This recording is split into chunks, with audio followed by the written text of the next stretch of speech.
안녕하세요. 저는 결혼 7년 만에 자유의 몸이 된 30대 여성이에요. 저에게 제 결혼 생활에 대해 한마디로 정리하라고 한다면 저는 차별이라는 단어가 가장 딱 맞다고 생각해요. 정말 결혼 처음부터 끝날 때까지 시모에게 끊임없이 차별받았거든요. 듣고 보면 참 치졸하고 어이없는 일들인데 겪는 사람 입장에서는 엄청 기분 나쁘고 화날 일들이거든요. 그리고 그 과정에서 제 화를 더 돋우는 건 남편과 신우였죠. 시부를 제외한 나머지 시댁 가족들 덕분에 저는 이제 시자 달린 거라면 뭐든 싫은 사람이 됐네요. 지금은 이렇게 싫어하지만 연애 때 결혼 초반에는 저도 분명히 남편에 대한 사랑으로 가득했답니다. 남편은 저를 가정적인 사람이라 좋다고 했어요. 제가 가정적인 건 맞는 말이었거든요. 장녀로 태어나 부모님을 모시는 것은 당연히 제 일이었고 바쁜 부모님을 대신해 하던 요리와 가사일들이 제 몸에는 습관처럼 묻어 있었거든요. 저도 딱히 남한테 해주는 걸 싫어하는 타입도 아니라서 자주 주변 사람들을 초대해서 최근 알아낸 레시피로 요리를 해서 대접하는 일도 많았으니까요. 솔직히 정말로 결혼을 하게 됐을 때는 살짝 겁도 났어요. 남편은 대기업 회사원이었고 저는 중소기업에 다니고 있었으니까요. 그것뿐만이 아니라 시댁이 잘 사는 것도 저에게는 조금은 부담스러운 일이었어요. 남들이 들으면 신데렐라라며 시집 잘 갔다고 하겠지만 저에게는 그 모든 것들이 낯설고 두려웠거든요. 게다가 저희 집이 그리 잘 사는 형편이 못 되다 보니 더 위축되는 마음도 들었고요. 저희가 살 집도 시부 명의의 집이라는 걸 알았을 때는 정말 조심해야겠다 싶더라고요. 물론 저도 사람인지라 기분이 좋기는 했지만 그것도 잠시뿐이었어요. 바로 남편의 시댁 사랑 때문이었는데요. 그것도 시모와 신우에게 절절 매일 정도로 가까이 한다는 거였어요. 시부는 무서워하면서 말이죠. 그리고 저의 고민은 시모의 차별 때문에 생기기 시작했어요. 별것 아닌 일들이긴 하지만 눈에 띄게 저와 신우를 차별하는 일들이 많아졌거든요. 명절 같은 때에도 신우에게는 명품 스카프를 선물해주던 시모가 제게는 양말 세트를 선물해준다거나 신우 경조사에는 몇십만 원씩 하던 시모가 저희 친정 경조사에는 항상 5만 원만 하시더라고요. 그런 일들이 쌓이기 시작하니까 나중에는 걷잡을 수 없을 만큼 앙금이 쌓이더라고요. 그리고 말 못하고 쌓여온 일들이 터지기 일보 직전에 그 일이 벌어졌죠. 그날은 아무 연락도 없이 시모가 저희 집 벨을 눌렀어요. 어머님, 무슨 일이세요, 이 저녁에? 애 아빠는 집에 있니? 네, 지금 씻고 있어요. 저는 이때 출산한 지 100일도 되지 않은 상황이었어요. 당연히 손님을 맞을 준비는 되어 있지 않았고 하물며 시모를 맞을 준비는 더더욱 되어 있지 않았죠. 시모는 거실에 앉아 있고 저는 아이가 있는 안방에 들어가 아이를 안고 밖으로 나왔어요. 하지만 시모는 손주에게는 눈길도 주지 않은 채 TV만 보시더라고요. 남편이 나오자 그제서야 시모는 고개를 돌렸어요. 당분간 너희 집에서 지낼 생각인데 괜찮지? 나 네 아버지랑 싸웠어. 지긋지긋한 영감탱이. 늙으려면 곱게 늙을 것이지 어째 나이가 들수록 꼬장꼬장해지는지 몰라? 아버지랑 무슨 일 있었어요? 몰라. 네 아버지 얘기는 꺼내지도 말어. 나도 곧 집을 구해서 나갈 거야. 당장 있을 곳이 없어서 온 거니까 길어도 몇 달 안 될 거니까 그때까지만 있게 해줘. 저는 시모의 말에 거절하고 싶었어요. 출산한 지 얼마 되지도 않은 제가 시모의 눈치를 보면서 살 수는 없는 노릇이잖아요. 제가 둘러서 말해보려고 하는데 옆에서 먼저 남편이 말하더라고요. 알겠어요. 당분간 이 집에서 내 집이다 생각하고 편하게 지내요. 저와 단 한마디 상의도 없이 남편은 시모에게 오케이 사인을 내렸고 저는 튀어나오는 한숨을 삼키느라 애썼어요. 시모가 짐을 가지러 나간 사이에 저는 남편에게 말했어요. 어떻게 나한테 한마디 상의도 없이 어머님을 모신다고 그래. 나 지금 어머니 모실 수 있는 상황이 아니야. 출산 직후에 시집살이라니. 그냥 친정에서 조리하는 게 나을 것 같아. 에이, 뭐 그렇게 신경 쓸 일 있겠어? 엄마도 생각이 있으면 자기 괴롭히지는 않을 거야. 그리고 엄마 밖으로 잘 다니시는 거 알잖아. 당신이 신경 써야 할 일은 그게 없을 거라고. 게다가 엄마가 아버지랑 이혼하실 모양이야. 만약에 이혼하면 위자료 두둑이 받는다고 나한테 든든하게 챙겨준대. 희죽거리며 말하는 남편의 얼굴을 보니 한숨이 다시 터져나오더라고요. 솔직히 시모가 하는 말이 그런 거지. 실제로 위자료를 지금 시모가 가지고 있는 게 아니잖아요. 여보, 지금 당장 가지고 있는 돈이 아니면 진짜 나중 일은 모르는 거야. 혹시라도 모르니까 지금을 생각해, 응? 그런 실체 없는 돈에 휘둘리다 보면 나중에 곤란한 건 자기라고. 그러나 제 말이 귀에 들리지도 않는지 남편은 성의 없이 손만 휘휘 저으며 괜찮대도 하면서 저를 달래듯 말하더라고요. 결국 그 길로 시모와 같이 살게 되었어요. 그 불편한 시간, 공간, 눈빛, 진짜 미치겠더라고요. 애 젖먹이는 것도 눈치 보며 먹여야 하고 화장실 가는 것조차 내 맘대로 못 가는 상황이 지속됐죠. 시모는 나름대로 바쁘게 살더라고요. 방 하나를 비워두니 거기에 명품 가방에 시계, 액세서리까지 전시해두고는 홀로 서기 하겠다며 들락날락거리더라고요. 그때부터는 조금 편했어요. 하지만 마주치지 않고 나서는 다른 상황이 또 저를 불편하게 하더라고요. 시모는 돈이 생기면 신우부터 챙겼거든요. 솔직히 저도 제 가족부터 챙길 것 같긴 해요. 그런데 우리 애한테는 진짜 눈길 한 번을 안 줬거든요. 게다가 우리 집에서 살고 있는데 어째서 돈을 신우에게 다 쓰는지 이해가 안 갔어요. 솔직히 상식적으로 생각해도 지금 방 하나 비워두고 밥하고 빨래해주는 사람에게 돈 한 푼 줄 법도 한데 전혀 그럴 기미가 없더라고요. 그래도 그러려니 했어요. 팔은 안으로 굽는 거고 시모가 이러면 나도 친정엄마한테 더 잘하면 되겠다고 생각했으니까요. 그런데 제 분노를 폭발시키는 일이 일어났어요. 그것도 우리 아기 100일 때요. 솔직히 신혼의 아기가 100일이었을 때 시모가 이것저것 챙겨준 터라 저도 솔직히 그만큼은 아니더라도 뭔가 해줄 거라고 생각했거든요. 그런데 막상 100일이 되니 코빼기도 보이지 않더라고요. 가족끼리 조촐하게 하기로 한 건데 저녁 식사 시간이 다 되도록 아무도 들어오지 않더라고요. 기다리다 지쳐 그냥 나라도 애 100일 챙겨줘야겠다 싶어 냉장고 문을 열었어요. 그런데 아침 일찍 일어나서 해둔 아기 100일상에 올릴 음식이 하나도 없더라고요. 애만 먹는 게 아니니 찜갈비며 잡채며 미역국까지 해놨는데 음식이 사라져 깜짝 놀랐어요. 저는 음식의 행방을 찾다가 시모가 생각났어요. 우리 집 냉장고에 손댈 수 있는 사람은 셋뿐이니까요. 남편에게 연락하니 역시 신우집에 있다고 하더라고요. 저는 신우집에 찾아갔어요. 갔더니 세상에 제가 만든 음식들을 신우 내외랑 아이들이 다 먹어버렸더라고요. 찌끄러기만 남은 제 반찬통을 보니 열이 치솟았어요. 당신은 왜 여기 있어? 우리 애 100일인 거 내가 아침에 말했지. 일찍 들어오라고 했는데 여기서 뭐 하고 있는 거야? 어머니가 여기 계셔서 모시고 가려고 했지. 그런데 왜 이렇게 화가 났어? 그럼 화 안 나게 생겼어? 사람들은 코빼기도 안 보이지. 내가 만든 음식은 다 사라졌지. 어머님, 어떻게 우리 애 100일에 쓸 음식을 말도 없이 홀라당 가져가실 수가 있어요? 어머, 얘 말하는 것 좀 봐.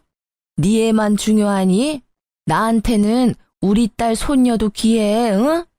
너보다 내 새끼 뱃속에서 나온 애가 더 귀하다고. 너도 설마 내가 지금 돈 없고 백 없다고 나한테 뭐라 하는 거니? 너 그렇게 안 봤는데 정말 저속하다, 응? 어머님이 돈이 없기는 왜 없으세요? 그만한 명품들 있으면 웬만한 집 한 채 정도는 나오잖아요.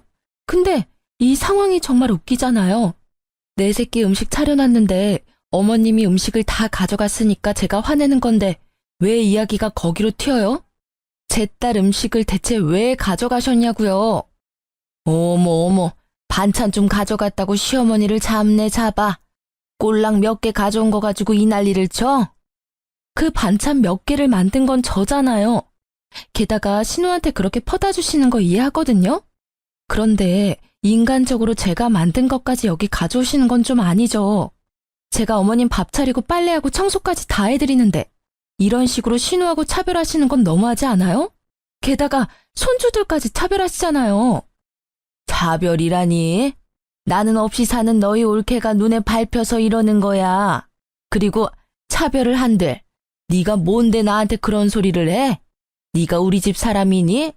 넌 부혜자잖아. 없이 사는 신우요? 우리 집보다 평수도 넓은 데다 애도 하나뿐이고 남편은 돈 잘 벌어서 일도 안 하는 신우가 없이 살아요? 왜 이래 당신? 그만 좀 해. 왜 이렇게 심술궂게 굴어? 그것도 누나 집까지 와서. 너도야. 넌 도대체 어느 집 가장이니? 애 100일에도 늦도록 남의 집에 가 있는 네 꼴은 정상이냐? 애 100일상 뺏긴 걸 버젓이 보고도 누나 집에서 있는 게 좋으면 그냥 누나 집에서 지내. 어머님도 마찬가지고요. 저는 집에 돌아와서도 화를 삭히지 못했고 복수를 하기로 했어요. 그냥 시모가 나갔으면 하는 마음으로요. 시모 생일이 하루 앞으로 다가왔을 때 저는 시모가 보는 앞에서 음식을 가득 했어요. 꼬막, 조기, 찜갈비에 전까지. 아침부터 점심까지 꼬박 음식을 만들었는데 시모가 제 앞에서 한마디 하더라고요. 내 생일이라고 챙기는 건 좋은데 그렇다고 저번에 내가 화낸 일이 풀릴 거라고 생각하지는 마. 네가 이렇게 아양을 떨어도 난 안 넘어가.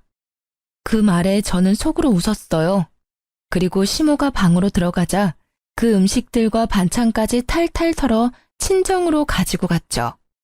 친정에서는 무슨 잔치하냐며 좋아하셨고 그렇게 먹고 즐기다가 저녁 무렵이 됐죠. 남편에게 전화가 오더라고요. 엄마 생일인데 어디서 뭐하고 있는데?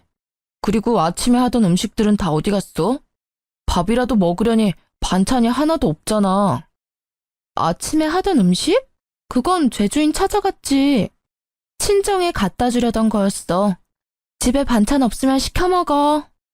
당신 그걸 지금 말이라고. 됐고 빨리 들어와. 엄마 지금 쫄쫄 굶고 계시거든. 그러니까 시켜 먹으라니까. 나 오늘 늦게 들어갈 거야. 아니, 아무리 그래도 시어머니 생일에 생일상도 안 차리는 며느리가 어딨어?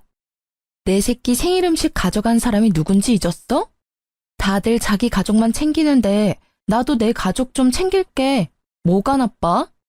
그니까 나 찾지 말고 가족끼리 오붓하게 지내.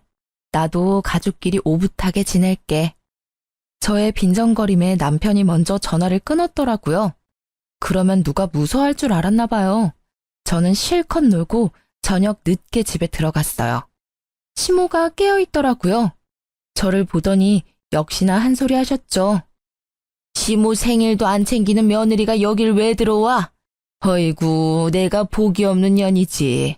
생일에 미역국도 못 먹는 내가 무슨 복이 있어. 내가 전생에 뭔 죄를 지었길래 이런 생각 없는 며느리가 집에 들어왔나 몰라? 어머님, 섭섭해하지 마세요. 어머님이 하시는 대로 그대로 제가 해드렸잖아요. 그리고 전생의 죄는 제가 지었겠죠. 제가 해놓은 음식이며 물건이며 싹 다 누가 가져가는 팔자라니. 도대체 무슨 죄를 어떻게 지었길래 매번 이렇게 남 좋은 일만 하나 모르겠네요. 그쵸? 한껏 빈정거리는 제 말에 시모는 부들부들 떨며 말을 잇지 못하더라고요. 이렇게까지 하고 싶은 생각은 없었는데 아침에 시모에게 들은 말 때문에 화가 나서 말이 막 나와버리더라고요. 그런데 그 뒤로 음식이나 물건을 신우에게 가져가는 일은 없어졌어요. 그렇지만 매번 자기가 위자료 받으면 너한테는 절대 못 준다며 중얼거리더라고요. 저는 솔직히 그깟 돈 필요 없으니 빨리 우리 집에서 좀 나가줬으면 좋겠다는 생각만 들었죠. 그렇게 시모와 싸우고 한 달쯤 지났을 때 시모가 저와 남편을 불렀어요. 내가 가만히 생각해보니 며느리가 주는 눈칫밥도 이제는 먹고 싶지 않고 이래저래 억울한 일이 많으니 이 집에서 나가 새로 거처를 마련할 생각이다. 그러니 내가 들어갈 곳의 전세금을 너희가 마련해. 시모의 그 말에 저는 어이가 없어서 입이 떨어지지도 않더라고요. 어느 정도 생각하고 있으세요? 못해도 1억은 너희가 해줘야 되지 않겠니? 혼자 살아도 제대로 된 곳에 들어가려면 그 돈도 모자라긴 하지만. 어머님, 그럴 필요가 뭐 있겠어요? 차라리 그냥 집에 돌아가시는 게 괜찮을 것 같은데요. 솔직히 각방 쓰는 거나 별거나 뭐가 달라요? 이번 기회에 가서 이혼 결정 지으면 될 것 같은데. 난 그 집엔 절대 안 들어가. 내가 미쳤니? 그 양반이랑 다시 얼굴 마주하게? 그럼 아가씨 댁은 어떠세요? 어머님이 많이 좋아하시고 또 편해하시잖아요. 그쪽으로 가면 딱 좋을 것 같은데요. 없이 사는 딸 신세 망칠 일 있니? 어떻게 딸 집에 들어가서 살아? 신우가 왜 없이 살아요? 우리보다 집 평수도 넓고 돈도 우리보다 더 많이 벌잖아요. 우리 집에 있기 싫으시면 아가씨 집도 괜찮죠. 내가 아니라 네가 싫은 거겠지. 왜? 한 달에 방값이라도 줘? 월세라도 내야 하니? 내가 내 아들 집에 와서 살면서 꼭 그렇게 해야 해? 월세 주실 생각은 있으셨어요? 그냥 아가씨 댁에 가세요. 저희 1억 없어요. 내가 너희 돈 떼어먹는 데니? 웃겨 진짜. 네 시아버지한테 위자료 받으면 나도 다 줄 거야. 시모는 그렇게 말했지만 그 돈이 하늘에서 뚝 떨어질 리가 없잖아요. 저는 육아휴직, 남편 혼자 버는 데다가 저축해놓은 돈도 많이 없는 상황에서 저는 반대할 수밖에 없었어요. 조금만 시간을 줘봐요. 돈을 마련할 방법이 있는지 좀 알아볼게요. 반대하려는 저를 말린 건 남편이었어요. 무슨 생각이 있어 이러나 보다 싶어 방에 들어갔을 때 물어봤어요. 당신이 무슨 돈이 있어서 해드린다는 거야? 진짜 해드릴 거야? 그냥 시간 끌기야. 대놓고 안 된다 말 못하잖아. 그 사이에 누군가는 해결해 주겠지. 남편 말은 그냥 이 상태 그대로 지켜보자였어요. 저는 빨리 나갔으면 해서 좀 실망했지만 이해하려고 했어요. 그런데 그날 이후 시모의 명품 쇼핑이 심상찮더라고요. 무슨 돈이 생겨서 저러나 싶었는데 신우가 좋나 보다 했었거든요. 시부와 살 때도 명품 쇼핑을 자주 했던 터라 별 신경 쓰지 않고 있던 저는 며칠 뒤 깜짝 놀라고야 말았어요. 제 자산관리 어플에 제가 쓰지도 않는 카드 내역과 카드론 내역이 있었거든요. 처음에는 오류인가 싶었는데 아니더라고요. 그 카드는 제가 만들어서 초창기에 조금 쓰다가 최근에는 쓰지 않고 내버려둔 카드였어요.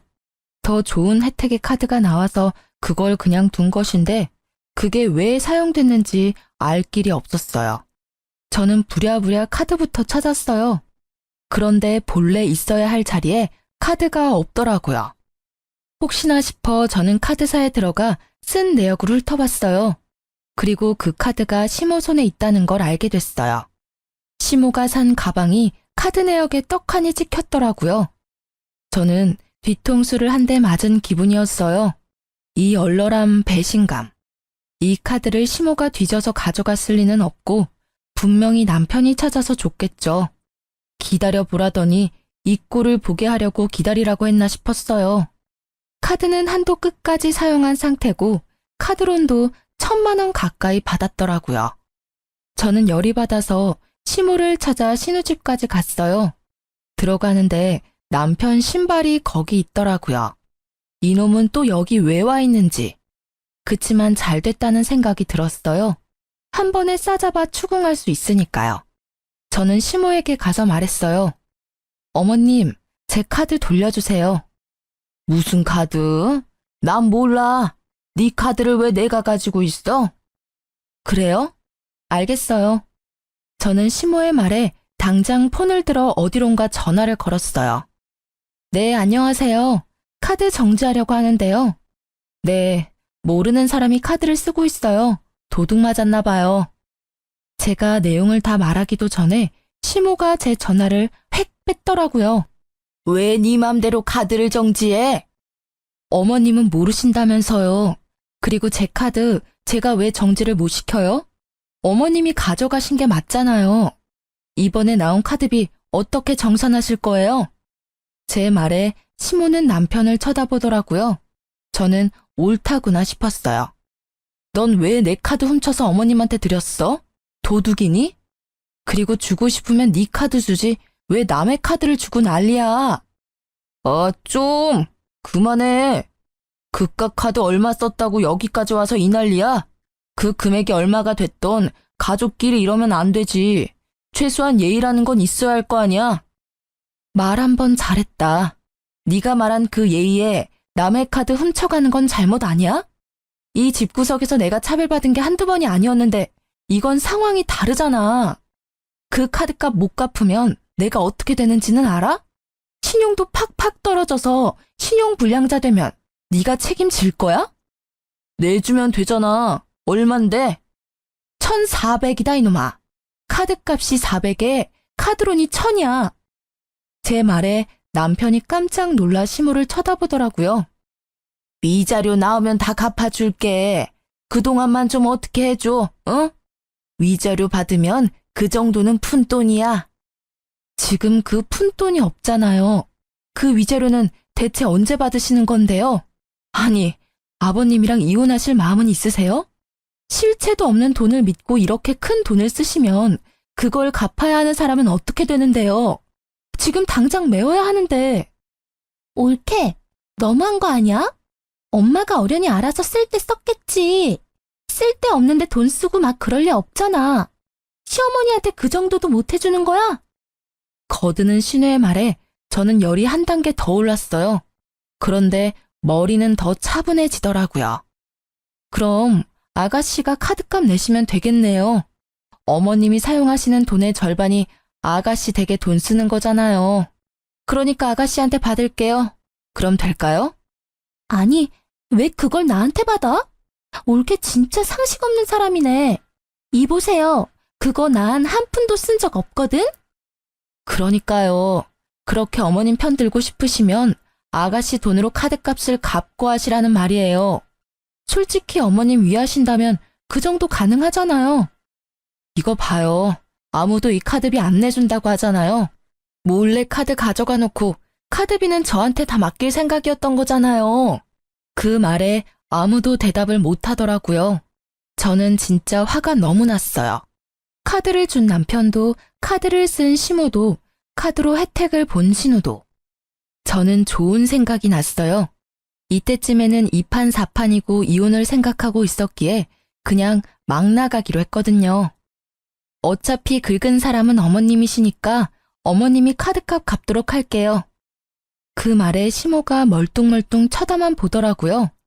제가 하는 말을 못 알아들으시더라고요.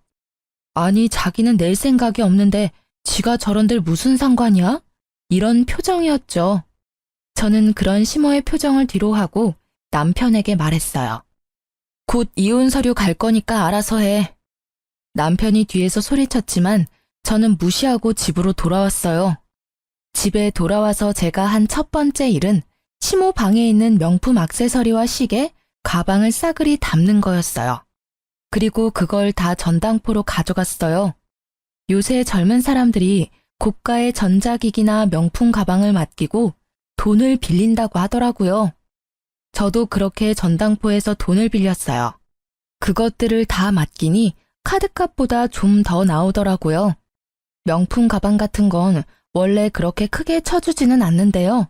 시간이 지나면 또 값이 떨어지기도 하니까요. 다 팔고 나온 전당포 앞에서 저는 카드사에 전화해서 카드빚부터 싹 다 갚아버렸어요. 그리고 홀가분한 마음으로 집으로 갔죠. 집에 갔더니 시모가 흥분해 있는 상태더라고요.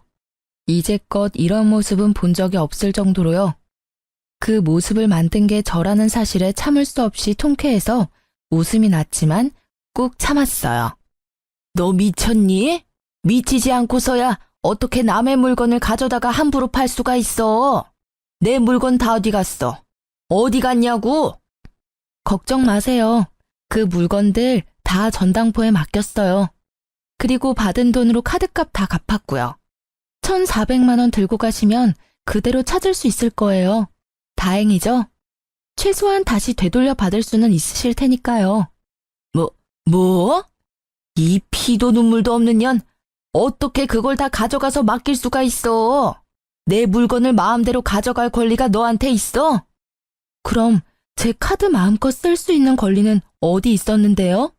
피도 눈물도 없어요. 그 말 그대로 돌려드릴게요. 어떻게 육아휴직 중인 며느리 카드 펑펑 쓰고는 안 갚을 생각을 하세요?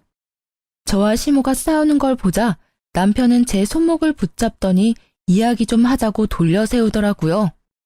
너 진짜 너무하다. 이혼 이야기도 그렇고 어머님 일도 이렇게 일방적으로 모든 일을 해결하려고 해. 내가 알아서 다 해결했을 텐데 왜 일을 크게 벌려? 네가 더 너무하지. 네가 하는 말은 다 너 스스로한테 해야 하는 말 아니야? 누가 들으면 고해성사인 줄 알겠네. 그렇게 시모와 신우가 좋으면 그 집 가서 살아. 여기 있는 처자식 다 무시하는데 네가 아빠고 남편이야? 해결? 네가 뭘 해결해 줄 수 있는데? 아까 그럼 카드값 누가 갚아줄 거냐고 물었을 때 왜 대답도 안 했어? 갚을 생각이 없었으니까 그랬던 거 아냐? 가족이잖아. 당신이 힘들면 나도 도와주려고 할 거야. 이번 일도 그래. 힘든 엄마 생각해서 한 일이야. 그걸 왜 그렇게 비꼬아서 생각하는 건데? 그건 네 생각이겠지. 비꼬아서 생각한다고? 너는 그럼 상식적으로 생각을 좀 해. 솔직히 나는 이혼? 소송으로 가도 상관없어. 난 잘못한 거 하나 없으니까. 내 카드 몰래 가져다 심어준 당신 잘못이 더 크거든. 그러니 당신이 나한테 위자료 주는 건 정해진 결과야. 그러니까 당신이 어머님 잘 모시고 살아. 나는 소송 진행하는 동안 친정 갈 거니까. 그 마지막 말을 듣고서야 남편의 정신이 돌아오는 듯 보였어요. 그 눈빛에 당황함이 가득했거든요. 제가 없으면 누가 시모 밥하고 빨래해줘요? 시모는 시부집에서 가정부가 해주는 대로 살았으니 살림은 하나도 모르거든요. 잠깐만. 당신이 집 나가면 누가 어머니를 모셔? 안 돼. 이혼은 절대 안 돼. 내가 이혼할 만큼 잘못한 건 아니잖아. 잘 생각해봐. 아버지랑 어머니 이혼하면 위자료 빵빵하게 나와. 우리한테도 얼마 떨어지겠지. 근데도 진짜 이혼할 거야? 난 돈 필요 없어. 지금 당장 가정부가 필요하면 용역업소에 연락해. 저는 그렇게 말을 던지고는 그 자리에서 바로 시부에게 전화했어요. 아버님, 찾아뵙고 말씀드려야 하는데 지금 경황이 없어서요. 저희 부부 이혼하려고요. 제 전화에 시부는 가족 전원을 집으로 부르셨어요. 한 번은 거쳐야 할 일이었죠. 시부는 아무것도 모르는 눈치였어요. 저는 시부에게 그간 있었던 일들을 모두 설명했어요. 제 이야기를 듣던 시부의 얼굴이 벌겋게 일그러지더라고요. 그리고 그와 반대로 시모의 얼굴은 헬쓱하게 질렸고요. 이 여팬네가 이혼 전에 별거 하자고 하더니 기어이 아들 집에 기어 들어갔어? 아니 얻어먹으려고 갔으면 조용히 잘 있을 것이지. 왜 분란을 만들어서 애들 이혼 이야기까지 나오도록 만들어? 내가 왜? 뭘 잘못했어요? 그래, 100번 양보해서 내가 잘못했다고 쳐. 그런데 내 물건 가져다가 멋대로 판 며느리도 잘못했잖아요. 근데 왜 나한테만 난리예요? 아버님, 그 물건 판 거 아니고 전당포에 맡긴 거예요. 그 돈으로 제 카드빚 갚았고요. 결제일이 코앞이라 어쩔 수 없는 선택이었고 사실 그 카드값만큼 가져가면 다시 되돌려받을 수 있어요. 그러니 엄밀히 따지자면 판 건 아니죠. 옳게. 아무리 그래도 사람 물건을 마음대로 가져갈 필요가 있었어? 아가씨, 그렇게 어머님을 위한다면 지금 당장이라도 전당포에 맡겨놓은 명품 다 찾아오시면 되잖아요. 본인 돈으로. 어머님 목숨보다 소중한 거라잖아요. 딸이 돼서 그것도 못 해줘요? 그것보다 배는 받아오셨으면서. 제 말에 결국 시모도 신우도 입을 꾹 닫더라고요. 신우는 시모 명품을 되돌려줄 생각도 없어 보였고요. 본인이 할 수 있는 게 아니면 남한테 그걸 강요하지 마요. 아시겠어요? 이거 봐요. 내가 이 꼴을 보고 살아야 해요? 당신이 위자료를 계속 적게 말하니까 내가 이혼을 못 하잖아요. 빨리 내가 원하는 만큼 해주고 이혼해줘요. 그제야 감이 오더라고요. 어머님이 이혼을 하고 싶어 하는데 이혼을 왜 안 하나 싶었거든요. 위자료가 자기 마음에 들지 않았던 모양이었어요. 그런데 시모의 말에 시부의 표정이 참 오묘하더라고요. 웃는 것도 우는 것도 아닌 그런 이상한 얼굴. 뜸들이던 시부가 말을 꺼냈어요. 당신 원하는 대로 이혼해줄게. 근데 위자료는 아마 없을 거야. 그게 무슨 소리예요? 당신 재산이 얼만데? 당신이 위자료 적다고 할 때부터 조금씩 처분해서 이제 별로 없어. 그래도 3억 정도는 가지고 있어. 그런데 그마저도 기대 못할 거야. 내가 당신이랑 이혼하려는 게 당신 사치랑 낭비 때문이었거든. 근데 이거 봐봐. 자식들 이혼까지 하게 만들었으니 당신은 유책 배우자인데다가 며느리한테 위자료를 줘야 할지도 모를 사람이 됐어. 내가 재산을 나눠도 당신한테 돌아갈 몫에서 위자료를 다 빼면 얼마 안 남아. 그 말에 시모의 얼굴이 새파랗게 질리고 남편과 신우의 얼굴도 당황함으로 말을 못하더라고요. 실체 없는 돈을 믿었던 남편과 신우의 벙찐 표정이 압권이었어요.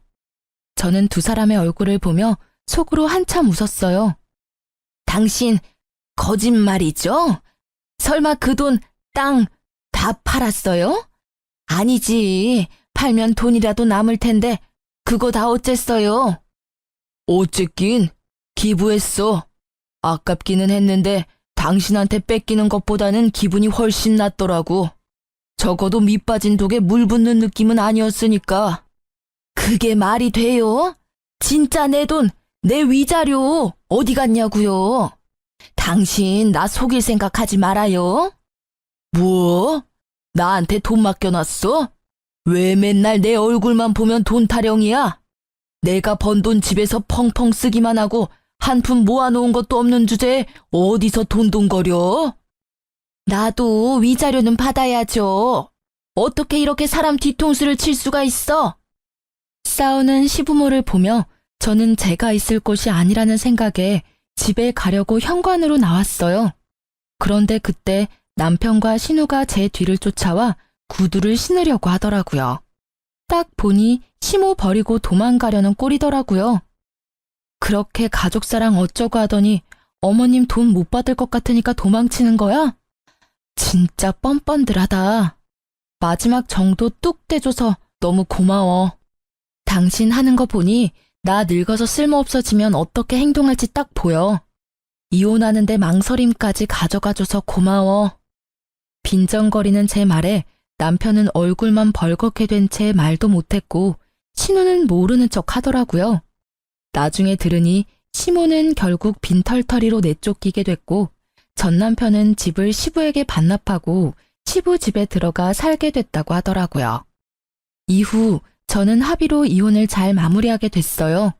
소송으로 갈 줄 알았는데 합의가 된 이유는 시부 덕분이었어요. 남들 눈을 많이 신경 쓰시는 분이었거든요. 저는 그 이후로 시자가 달린 건 진절머리가 나서 가까이 하고 싶지도 않더라고요. 그래서 연애도 하지 못하고 있는 중이죠. 시부에게 받은 돈과 위자료로 받은 돈을 합치면 지방에 방 하나 전세받을 정도는 돼서 지방 내려가려다가 아픈 친정아버지 때문에 친정에서 지내기로 했어요. 손주가 있으니 집안 분위기는 더 좋아졌죠. 이혼한 지 3년이 지났을까요? 그해 가을 추석을 앞두고 친정아버지의 지병 때문에 아버지를 모시고 병원을 방문하게 됐어요. 그리고 그곳에서 전 시모와 전 남편, 전 신우와 마주쳤어요. 상대방은 우리가 온 건지도 모르고 싸움에 한창이더라고요. 듣고 싶지는 않았으나 들려오는 대화를 유추해보니 전 시모가 위암에 걸려 입원해야 하는데 둘 다 자기가 못 모신다며 서로 떠넘기고 있었어요. 신우는 자기 혼자 사는 집이 아니라 돌볼 수 없다고 하고 전 남편은 시부가 싫어해서 모실 수 없다고 하더라고요. 그 사이에 끼인 시모의 표정이 피곤과 절망으로 절어있는 게 한눈에 보이더라고요. 그걸 보지 못한 채 두 남매는 싸우기에 급급했어요. 아니, 누나가 더 많이 받았잖아. 나는 엄마 때문에 이혼까지 했다고. 그것만 아니었으면 봐줄 사람도 있었겠지. 내가 뭘 더 받아? 얘 웃기는 소리 하고 있네? 게다가 이혼한 건 네 잘못이지 왜 남한테 뒤집어 씌워? 결혼 전에는 나보다 네가 더 많이 엄마한테 받지 않았어? 내가 월세 내잖아. 매달 내는 것도 얼마나 많은지 알아? 얼마 안 되는 월세 내주면서 나한테 생색내는 거야? 그럼 월세 앞으로 내가 낼 테니 네가 엄마 돌보면 되겠네. 전 시모는 두 사람을 피해 조용히 대기석으로 와서 앉더라고요. 바로 저희 옆자리였는데 저희는 신경을 쓰지도 못하더라고요. 그때 친정아버지가 한 말씀 하셨어요. 너 이혼한 거 참말로 잘한 짓이다. 저런 집구석에 있었으면 저 시모 간병은 너 혼자 다 했을 팔자 아니냐? 그랬을지도 모르죠. 근데 지금은 저 집 식구 아니잖아요. 그제서야 시모는 저희를 눈치챈 듯 하더라고요. 순간 깜짝 놀라던 얼굴이 곧 팔짱을 낀 아버지와 저를 보더니 부러움으로 물들어가는 게 보였어요. 큰 병 얻은 건 유감입니다만 긴 병에 효자 없는 거 아시지요? 본인 앞날은 본인이 잘 챙겨야 하겠네요. 친정 아버지의 말에 전 시모가 눈시울을 붉게 적시며 말하더라고요. 그러게나 말이에요. 내가 무슨 짓을 했는지. 며느라가 내가 참 잘못했어. 내 배 아파 낳은 자식들이 아픈 엄마 안 돌보려고 싸우는 걸 보니 이 세상 헛살았다는 생각밖에 들지 않아. 네가 있었으면 이런 비참한 꼴도 당하지 않았을 텐데. 누구든 그 집에 며느리가 있으면 며느리만 죽어났겠죠. 그렇게 애지중지 자식들만 챙기면 뭐해요? 인간들이 돈 없는 엄마는 이제 엄마로도 안 보는데. 마음을 좀 더 곱게 쓰셨으면 애초에 며느리 차별을 안 했으면 낙동강 오리알 신세는 면했을지도 모르죠. 그래, 다 내 잘못이고 다 미안해. 너 우리 아들이랑 다시 결혼해서 날 돌봐줄 수 없겠니? 이러다 진짜 요양병원에 죽을 때까지 갇혀 지낼지도 몰라.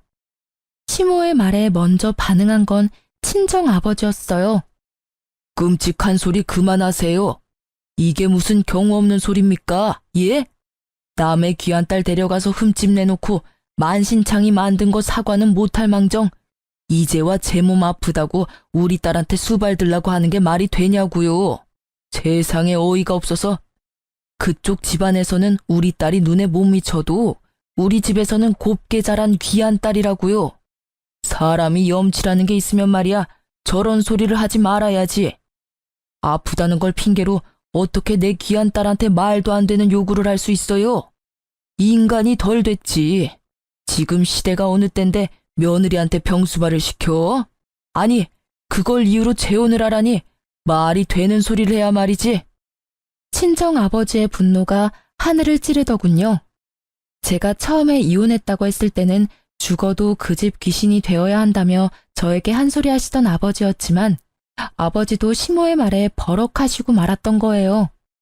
제게 들었을 때는 과장된 부분이 있을 거라고 생각하셨던 것 같아요. 그리고 이런 이야기는 양쪽 이야기를 다 들어보지 않으면 진실을 알기 어렵다며 저에게 말하기도 하셨거든요. 아버지 입장에서는 제가 별거 아닌 일에 참지 못하고 이혼을 결정한 거로 보였을 테니까요. 그런데 직접 만난 시모의 생각보다 더 뻔뻔함에 아버지도 제가 한 말들이 모두 거짓이 아니라 진실이라는 걸 알게 되셨어요. 우리 딸 절대로 다시 못 줘요. 내 눈에 흙이 들어가도 안 됩니다. 저런 집구석에 들어가서 평생을 수발 들라고 할 거면 아예 우리 집에서 처녀 귀신으로 죽게 만드는 게 낫겠소. 결국 아버지의 호통에 시모는 말을 더 이상 잇지 못했어요. 그리고 아버지의 큰 소리에 피가 나도록 싸운 두 남매가 저희 존재를 눈치채고 가까이 다가왔어요. 오랜만이네. 엄마가 또 무슨 이야기 했어? 병수발 들어줄 사람 없다고 나더러 당신이랑 재결합하래. 그 소리에 우리 아버지가 버럭하셨고. 그 말에 전 남편의 얼굴이 확 일그러지더라고요. 당신이랑 아가씨, 어머님 말이라면 죽는 신용이라도 하는 사람들이었잖아. 그렇게 죽고 못 살게 애틋하던 사이였는데 이제는 그런 것도 없나 봐. 서로 안 모시려고 피 터지게 싸우는 거 보면. 그런 거 아니야. 우리도 다 사정이 있어서 그런 거고. 그래, 그렇겠지. 이야기 다 들었어. 아버님 재혼하셨다면서? 그 사이에 자식도 있었다고 하던데. 어머님 위자료도 날아가고 이번에는 상속도 날아갈 판이잖아. 그러게, 내가 뭘 했어? 실체도 없는 돈에 휘둘리지 말라고 했지? 분명히 받을 수 있는 돈이었어. 그리고 액수는 크지 않지만 위자료를 받기도 하셨고. 근데 그걸 한순간에 다 날려버렸다고. 아니, 어떻게 지금 이렇게 살면서도 그 명품에 대한 욕심을 못 버리는 거야? 누나도 나도 불안하니까 카드나 현금을 못 주는 거야. 저번에도 내 카드로 쓴 돈 생각하면 진짜.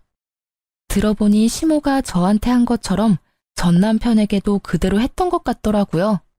그렇죠. 자기가 당해보면 그게 얼마나 짜증나고 열받는 일인지를 여실히 알게 돼요. 지금 전 남편처럼요.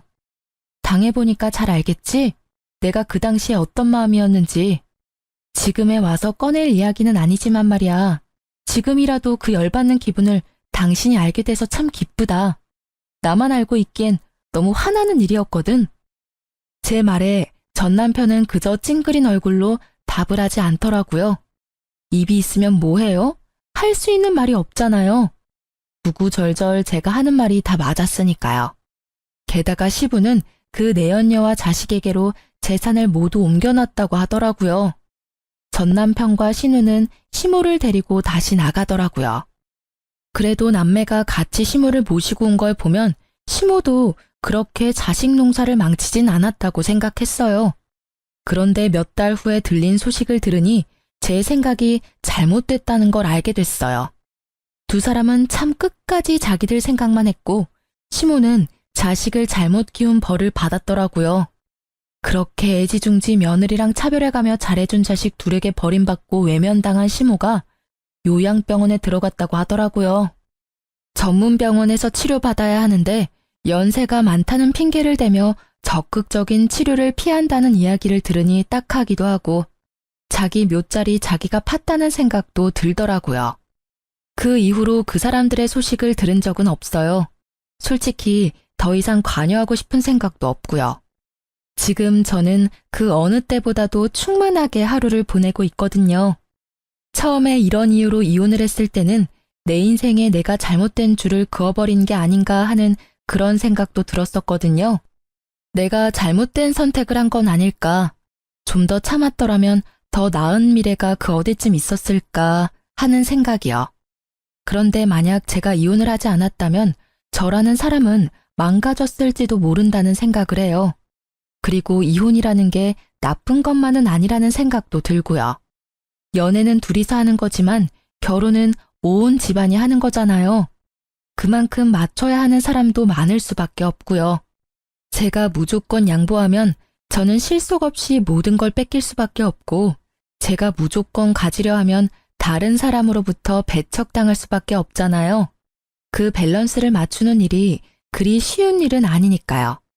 솔직하게 말해서 다른 가족 구성원과 트러블이 있더라도 남편이 제 몫을 다해 저와 소통해준다면 굳이 헤어질 필요까지는 없었을지도 몰라요. 하지만 저 같은 경우에는 시댁 구성원들은 거의 다 저를 밀어내는 상황이었으니까요. 이럴 때는 과감하게 행동하는 것도 나쁘지는 않다고 생각해요. 현실적인 문제가 있지만 그것이 나의 정신적인 고통과 과도한 스트레스를 포기할 만큼의 문제는 아니라는 생각도 했으니까요. 그 당시 저에게는 나부터 살고 봐야지라는 이기적인 마음이 있었지만 아무도 저를 위해주지 않는 그곳에서는 저라도 저를 챙길 수밖에 없었어요. 그리고 그 결과 저는 새로운 삶을 살고 있는 거죠.